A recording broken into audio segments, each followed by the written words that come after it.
जय हिंद दोस्तों। आइए देखते हैं जो बिहार में आगामी शिक्षक एग्जाम होने वाला है उसको ध्यान में रखते हुए न्यू पैटर्न पर ये एमसीक्यू है। जो टॉपिक है जल का, जो पूरी तरह से नए पैटर्न पर आधारित है। ये बुक जो बिहार टेक्स्ट बुक आता है उसी पर आधारित है, एमसीक्यू है। किसी भी एग्जाम में सफल होने का सबसे महत्वपूर्ण चीज़ होता है दो पॉइंट। पहला पॉइंट कि आप उसके सिलेबस के अकॉर्डिंग पढ़ाई कीजिए, और दूसरा जो जिस पैटर्न पे एग्जाम होने वाला है उस पैटर्न पर क्वेश्चन का प्रैक्टिस करना। तो आइए प्रैक्टिस करते हैं। तो मुश्किल नहीं है कुछ दुनिया में, मुश्किल नहीं है कुछ दुनिया में, तू जरा हिम्मत तो कर, ख्वाब बदलेंगे हकीकत में, तू जरा कोशिश तो कर। तो हमारे हाथ में क्या है? कोशिश करना। तो आइए कोशिश करते हैं। देखते हैं एमसीक्यू क्वेश्चन नंबर 1। निम्नलिखित में से किस नदी घाटी में भारत की प्राचीन सभ्यता पनपी? ये किस घाटी पे? ये हो जाता है सिंधु घाटी सभ्यता। पेड़ पौधों में लगभग कितना प्रतिशत जलांश होता है? कितना जलांश होता है? तो पेड़ पौधों में 50 से 65% तक होता है। पंच तत्वों में जल का अलावा शेष तत्व हैं। पंच तत्व होता है, एक तो जल हो गया, उसके अलावा 4 और कौन कौन से हो जाते हैं? इसमें जाते हैं पृथ्वी, अग्नि, वायु और अंतरिक्ष। बादल से जल बूंद बनने की प्रक्रिया में निर्णायक है। इसमें क्या निर्णायक होता है? तो संघनन उसका निर्णायक हो जाता है।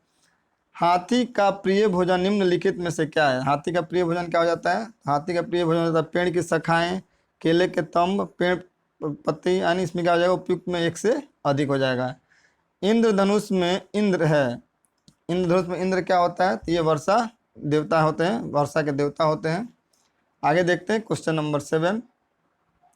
निम्नलिखित में से कौन से राज्य का नाम बादल से संबंध है? बादल से हो जाता है तो मेघ से हो जाता है मेघालय। निम्नलिखित में से किसका अर्थ सिंचाई है? सिंचाई किसका अर्थ हो जाता है? तो खेत को पानी देना क्या होता है? ये सिंचाई होता है।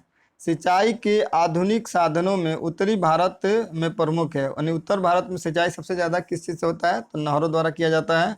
ड्रिप क्या होता है? ड्रिप स्प्रिंकलर, ये क्या होता है? ये भी एक सिंचाई का क्या है? साधन है। ये जो पाइपों के द्वारा पानी भेजा जाता है और पाइपों में बहुत सारे छोटे छोटे छेद लगे होते हैं जिससे फुहारे की तरह पानी निकलते रहता है। कश्मीर एवं हिमाचल प्रदेश जैसे हिमालयी क्षेत्रों में परंपरागत सिंचाई के साधन है।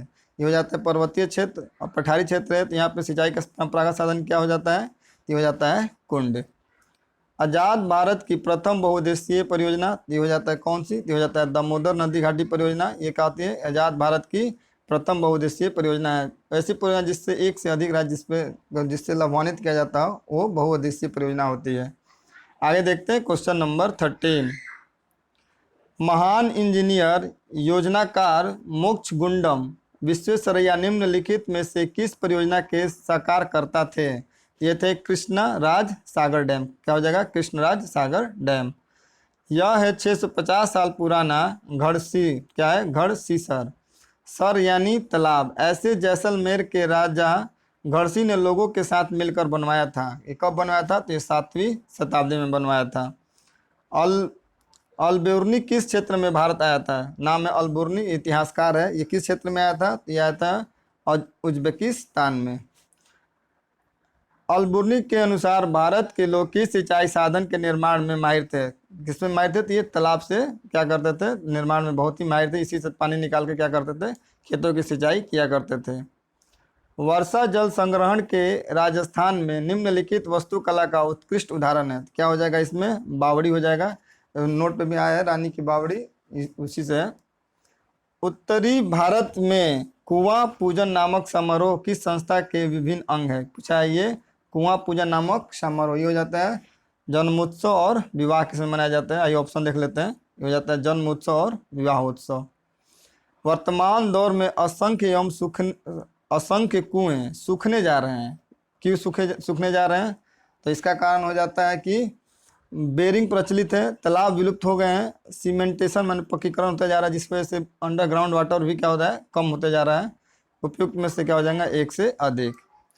तरुण भारत संघ के किस व्यक्ति ने अलवर की दड़की, क्या है? अलवर की दड़की माई की पतल को आगे बढ़ाते हुए दर्जनों तालाब का उद्धार किया? ये क्या हो जाएगा? राजेंद्र सिंह। क्या हो जाएंगे? राजेंद्र सिंह। सूखाग्रस्त कर्नाटक के होलकुंडी पंचायत को कुएं तालाबों में पानी को सुनिश्चित करने वाले स्वयंसेवी संस्था थी। तो क्या हो जाएगा इसमें, तो ये हो जाएगा भीमा संघ। आगे देखते हैं, राजस्थान में वर्षा जल के घरेलू संग्रहण हेतु बनाए जाने वाले परंपरागत गड्ढों को कहा जाता है, क्या कहा जाता है, कहा जाता है, तो ये हो जाता है टांका। अपशिष्ट अथवा वहित मल संबंधी जल को किस रासायनिक पदार्थ से उपचारित किया जाता है, तो ये हो जाता है फिटकरी से भी, कास्टिक सोडा और फ्लोरीन, यानी क्या हो जाएगा इसमें उपयुक्त में से एक से अधिक हो जाएगा। आगे देखते हैं क्वेश्चन नंबर 24। जलकुंभी को तालाबों झीलों का शत्रु माना जाता है, इसलिए इसे डैश में प्रयुक्त किया जाता है, किस में किया जाता है, इसको इससे हो जाएगा बायो गैस में, इसको निकाल के किया जाता है। ये क्या होता है, जल को क्या करता है, बहुत जल की मात्रा के ऊपर पड़ जाता है और जल को भी सोखता है, इसलिए इसको क्या कहा जाता है, तालाबों और झील को शत्रु कहा जाता है। पहले तो इसकी खूबसूरती फूलों को देख के सबसे पहले पश्चिम बंगाल में इसको लगाया गया था, लेकिन इसकी हानि को देखते हुए इसे क्या कहा जाने लगा, इसको उसका शत्रु कहा जाने लगा। केंद्रीय जल प्रदूषण नियंत्रण बोर्ड का गठन कब हुआ था, ये हुआ था 1974 में, कब हुआ था, 1974। सिंचाई का कौन सा साधन परंपरागत है, तो ये नदी, तालाब, चौर क्या हो जाएंगे, ये परंपरागत स्रोत हो जाते हैं, यानी उपयुक्त में से क्या हो जाएंगे, एक से अधिक हो जाएंगे। सिंचाई के आधुनिक साधनों का नाम है, आधुनिक साधन क्या हो जाएगा, नलकूप से जो हो रही है ये आधुनिक साधन हो जाएगा। आगे देखते हैं, मेरे यहाँ हैंड पंप लगा है लेकिन इसका पानी काफ़ी खरा है, कपड़े साफ नहीं होते हैं फिर भी हम पीते हैं, यह किस क्षेत्र की स्थिति है, तो हो जाता है मैदानी क्षेत्र का। रिमझिम बारिश से भूमि के नीचे रिसने वाले जल को क्या कहते हैं, जब बारिश रिमझिम होती है तो भूमि के अंदर जो रिस के अंदर जाती है उसको क्या कहा जाता है, उसको कहा जाता है भौम जल। आगे देखते हैं क्वेश्चन नंबर 30। संयुक्त राष्ट्र ने पीने, कपड़े धोने, भोजन पकाने और साफ सफाई के लिए न्यूनतम कितने लीटर जल प्रति व्यक्ति प्रतिदिन अनुमानित किया गया है, तो हो जाता है 50 लीटर अनुमानित किया गया है। मानव शरीर में कितने प्रतिशत जल पाया जाता है, तो मानव शरीर में लगभग 70% क्या होता है, जल होता है।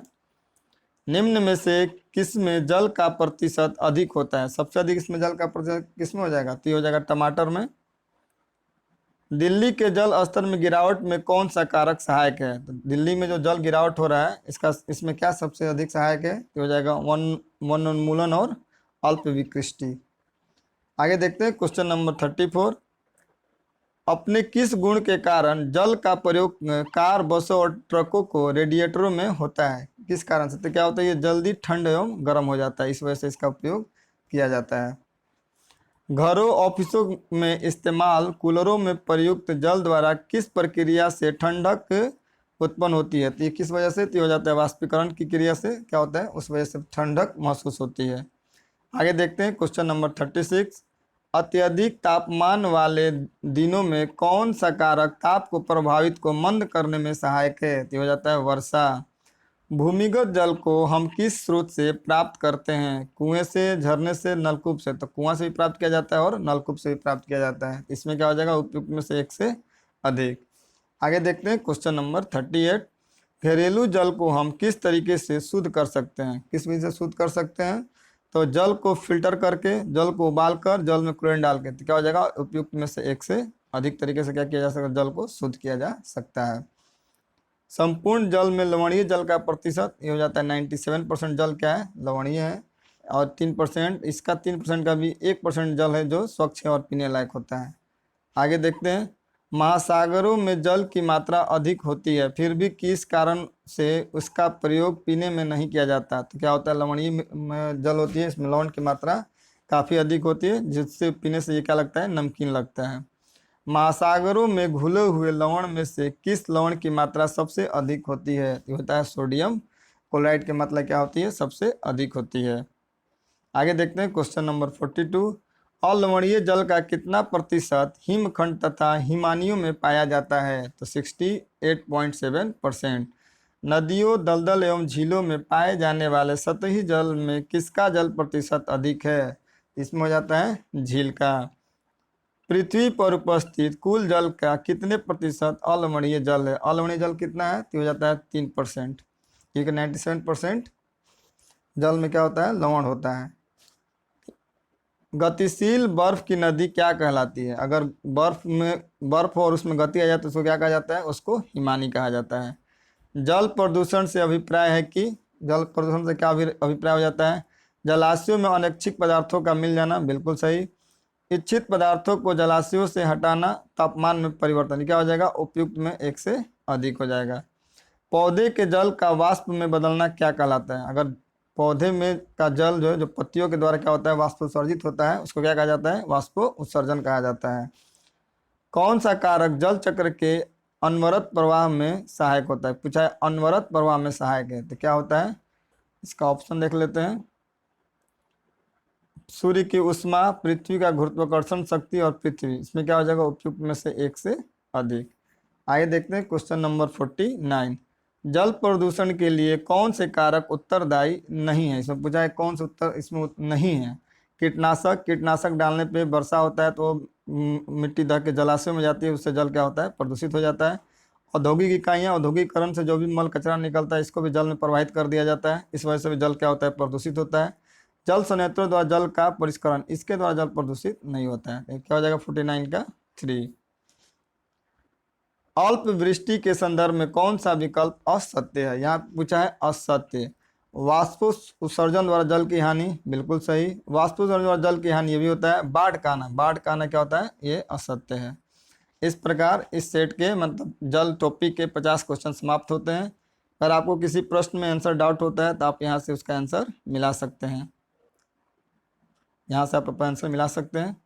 बहुत जल्द मिलते हैं इसका अगला MCQ लेके, जिसमें 50 क्वेश्चन होंगे जो पूरी तरह से NCERT बुक और जो बिहार टेक्स्ट बुक आता है उस पर आधारित ये सारे के सारे क्वेश्चन है। ये किरण पब्लिकेशन से लिया गया है।